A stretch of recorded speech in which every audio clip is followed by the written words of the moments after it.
Hi there, this is Chuck with MTG The Journey. Just going over some of the newer spoilers that just hit today. It is the 15th, and they have released the next little set here of cards that are similar, I suppose you could say. This one in particular is an inspired mechanic. I think these are actually all inspired mechanics. They're all things that produce tokens if you pay a cost. This one, I don't know really how well this one's going to be used.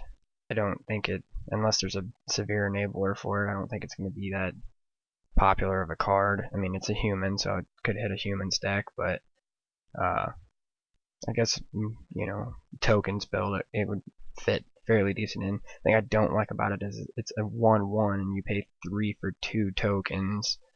Seems like it'd be pretty easy target for removal, and you're not really going to want to swing with it because it's a 1/1, and I mean, I guess best play scenario, it's a 2-drop, creates 2 tokens, and next turn maybe you swing with it to see if it'll be blocked. Zathrid Necromancer trigger if it dies, or if not, you get. I mean, if you get a 2/2 zombie for it if it dies, and then if you don't, you get a 2 power still. So Zathrid Necromancer deck might not be bad for this.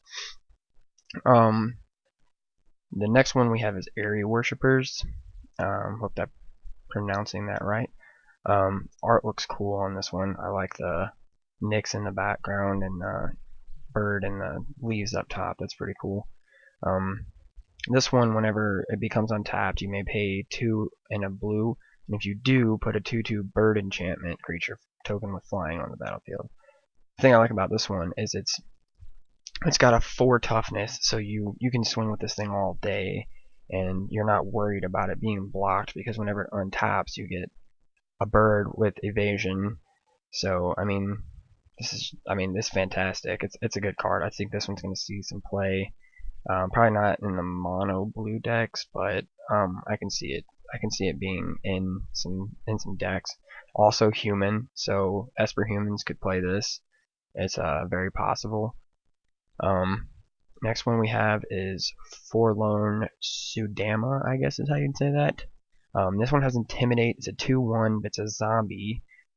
I got really excited when I first saw this because you get zombie tokens, but I mean, it might be good for as tribal zombies if we get some more of these things, but I mean, I don't know. I don't like the fact that it's a 2/1. Seems like it would fall really easy, except it does have a little bit of evasion with the Intimidate, but black's pretty strong color in the format right now. So, I mean, paying 3 for a 2/2 zombie is not bad. I got excited when I saw this. I thought it was a human and made zombies, so I was like, yes, perfect for my Esper Humans deck, but no such luck. So, I don't know. I still think this will see play. I don't like it as much as I like some of the other ones so far. Next one we have is Satyr Nicksmith. This is a Satyr Shaman. Haste 2/1 for 3. Don't know how I feel about that. Whenever it becomes untapped, you can pay 2 and a red to put a 3/1 red elemental creature token onto the battlefield. I see this being kind of a play in the red decks, especially since we also have an enabler that you can tap it. So it's a token generator. I also kind of see this in a Is It style blue-red deck, maybe with Master of Waves, because these tokens are all going to get pumped by the Master of Waves. So if we do see an Is It Master deck, then I think this will be a good fit for that. But I don't know, I'm just not terribly excited about that one. This next one here, the Farisband Readers, 6 costing for a 5/5. In and of itself, not bad. Its inspired ability, whenever it becomes untapped, you may pay 3. If you do, put a 3/3 Centaur enchantment token onto the battlefield. I mean, this card is going to get played. It is fantastic. I mean, you get 3 power out of the creature, 3 toughness out of the creature that it produces, and it's only costing you 3. So, I mean, the potential for abuse here is just unreal. And I think we're going to see a lot of green enablers for this inspired mechanic. Just personal thought there, but I really think this one's going to see play. It's just too good, and especially since we have ramp in green. So that's, I mean, I think it's going to be a pretty big card. This is the next one that was spoiled. Reanimator. I really don't think this is going to see a whole bunch of standard play. I think there's going to be people that try, but I think with the mana costing, it's just too slow, even with Nykthos. It just seems clunky to me. I don't know. I mean, it's great for some of the extended formats, Modern and Commander. I think that'll see a lot of play in those, but I really don't see this card making huge waves in Standard.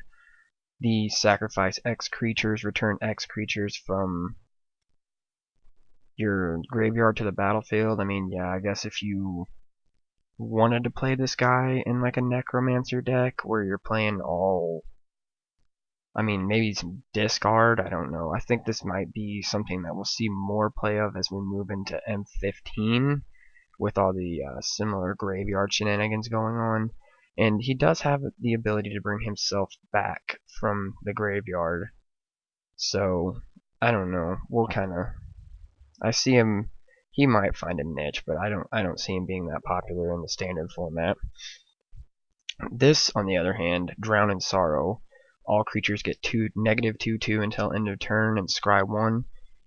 This, I think, is going to get used and abused by the black decks. It is a perfect sideboard card against some of these weenie decks that are out there. It gives you a scry, and just, it's phenomenal. I love this card. I'm looking to see some play. I think it's going to be great. This is another one that was spoiled. I saw this one last night, and I don't know. It's kind of growing on me a little bit. But when it enters the battlefield, you put a +1/+1 counter on Enchanted Creature. The Enchanted Creature gets flying. Awesome. Good evasion. Whenever a creature enters the battlefield under your control, you can return this to its owner's hand. That, in and of itself, is just great, because, I mean, you can keep returning this to your hand, keep bestowing it on other things that have heroic. I mean, just, this is going to be fantastic. I didn't like it originally when I saw it, because I'm like, why in the world would you want the option to return it to your hand? You can keep targeting your heroic creatures with it. So I see this being a dynamite card. This is going to be fun. This fits perfectly into Esper humans. This fits into the blue-white humans decks that wanna roll.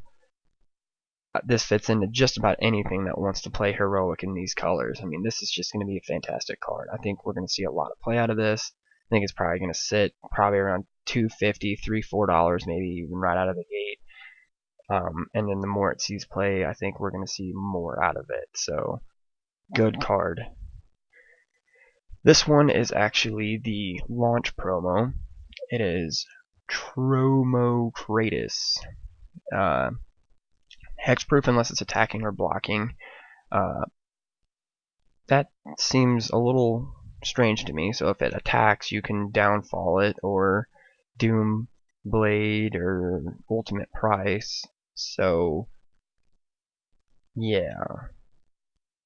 So if you just want it to sit there, it doesn't have a way. It's hexproof. It just sits there. So it can't be blocked unless all creatures defending player controls block it.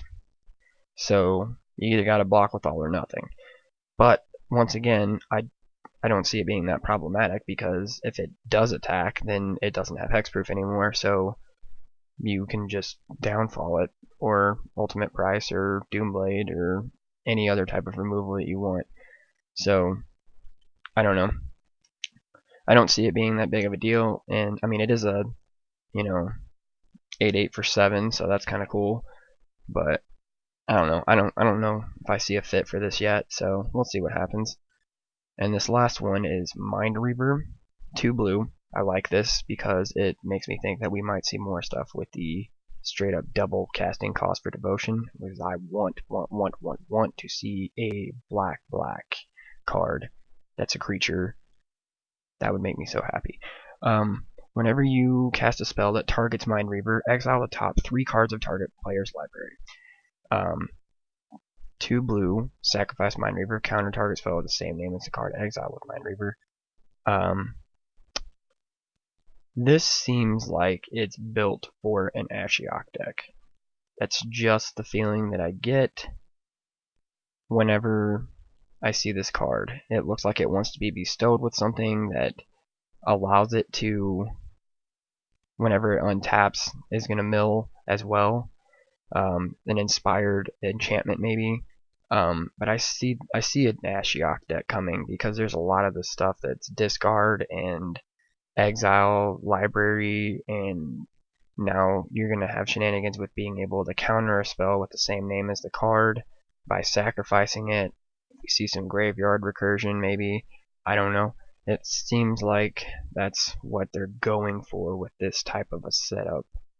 So, I don't know. Give me your thoughts. What do you guys think when you see these cards? Like, what are your opinions? What do you think can be broken? Some cool combos that you guys see? Yeah, just let me know in the comments and talk about it and see where this stuff goes. But that's what we have so far for today, and hope you guys enjoyed it. Alright, we'll look forward to seeing you soon. Thanks.